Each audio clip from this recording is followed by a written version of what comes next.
Hi, everybody. This is Anthony After Dark. Are you a fan of beards and gorgeous men and good times? Give me a call.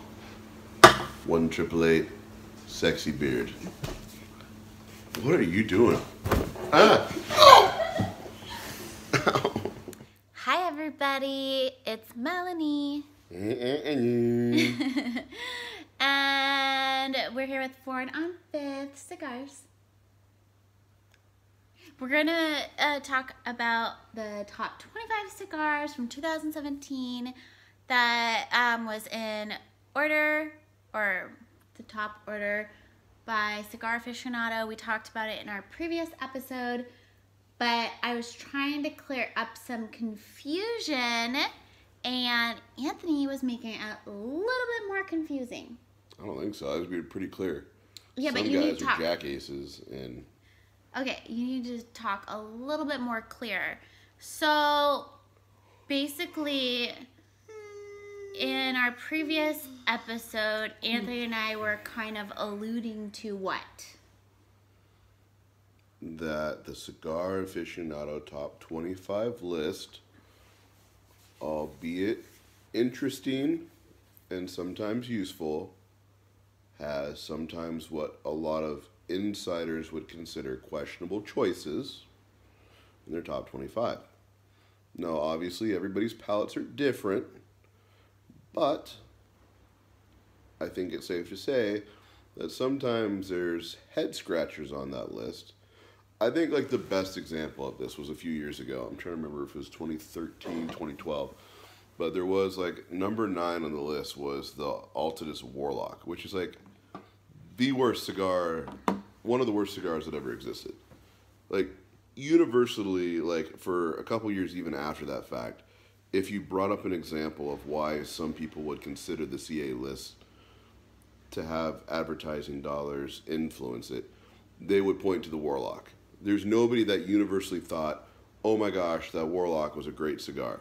It was a Pete Johnson ripoff, horribly executed. Why would you wait, a Pete Johnson ripoff? Well, it was kind of like a cross between a Cubao and a Pete Johnson stick.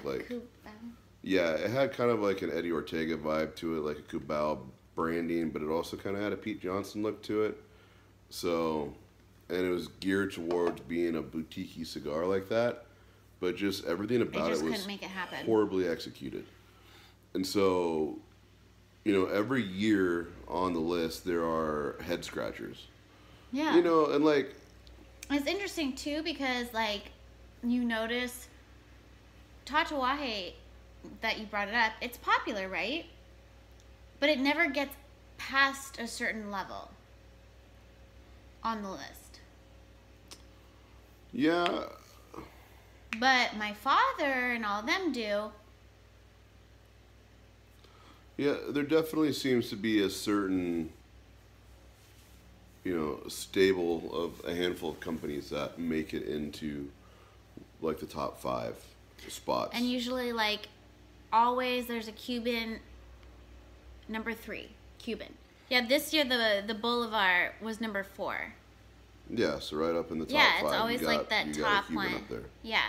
Padron's always highly ranked, and it's consistently up in the top of the list. Which is fine, because I like Padrones, but it's a great cigar. But, I mean, I guess the question I would say is, like, in all of the interesting things that came out in 2017, why can't, you know, like, what I like about most of the other lists is that they evaluate the year based on the merits of what came out that year and what was new or interesting. Now, obviously, with FDA coming in and no new things brands will coming change. out, yeah, these type of lists will become but there probably were more still popular. like But tons of new brands that came out this year. Tons. yeah, plenty of choices to make a top 25 list. I mean, I think part of our thing when we were going through our list was like, how do we narrow it down? Because there are so many great had a hard time. choices. Yeah. So to say that, you know, a Fuente, a Padron, an Oliva, and a Cuban are your top 4 choices, followed by an Alec Bradley as your number 5. Regius got on there. Our friend Aikio. Does he advertise with CA? He started to this last year. Hey, good job, Akil. You got on the list. You bought your way in, my little friend. Way to go, Packy Butterfly. Yeah, and you got your Tatawahe and a Drew Estate in there. You know, we got I don't know. It's not Rocky as Patel in there. exciting. Yeah, I mean, and people are going to go out and look for these cigars. I just wish, once again, that there was more of like number 8, which was like the Apollo by Casa Fernandez. Something that was a little more under the radar, but interesting and really, really deserves to be on a list. Some of these other ones are good, but like Akil makes some genuinely good cigars, and I'm glad that he's on the list. Yeah, the Regius Exclusivo USA. Like, I make fun of him that he started advertising with CA, but it was a smart decision on his part. Well, and now everyone wants the Shark, which was already impossible to find. Now it's even worse. Well, it was like the year before, or I don't know, whatever the year the Melanio won. The Melanio that was what was Figuardo, I think it was. It was some weird ass size for him, and like, the winning of this, getting a number 1 spot's a gift and a curse.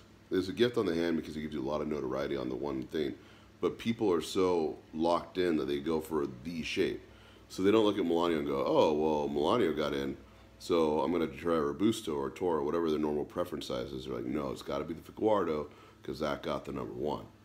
And it's like the most weird, probably small allocated size in their whole lineup that they do hardly any production on. But also they got flooded on it, and then they were screwed the whole year. They were always back ordered on it. I have some friends in Oliva that were talking about that at the time. So once again, it's a gift and a curse to get the number 1. It's like a gift and a curse when you get Tatawahe Monsters. Like if you're one of the unlucky 13.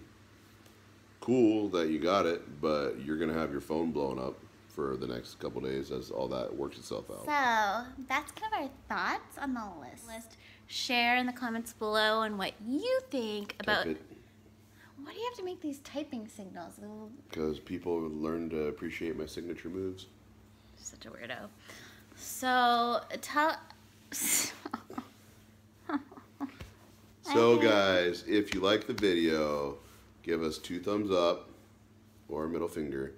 Leave comments down below and share us in all your media so people can go, wow, those people need to get somebody to really professionally film this stuff because we're ridiculous. Which we agree. But anyway, once again, this is Anthony and Melanie. And we're from Fort on 5th. So stay smoky, everybody. And we'll see you next time. Good night. Oh, wait, no, the Family Tie song. As long as we got each other.